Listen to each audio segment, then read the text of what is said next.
আসসালামু আলাইকুম রহমতুল্লাহি বারকাতুহু। সাহেবগঞ্জ ছাত্র কল্যাণ পরিষদ ও পাঠাগারের উদ্যোগে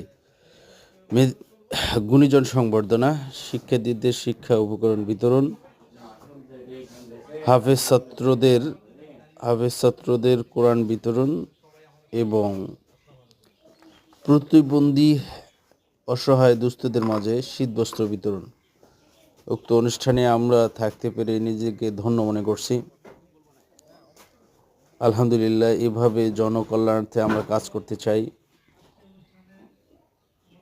উক্ত অনুষ্ঠানে উপস্থিত ছিলেন লোটন ভাই, আব্দুস সাত্তার, সাজ ডারউইন, রিপন,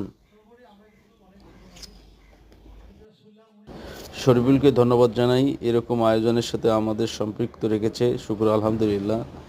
আসলে এভাবে মানব কল্যাণে আমরা নিয়োজিত থাকতে চাই। নিশ্চয় জান ও মালের বিনিময়ে আল্লাহ জান্নাত দেবেন। আসসালামু আলাইকুম রহমতুল্লাহ।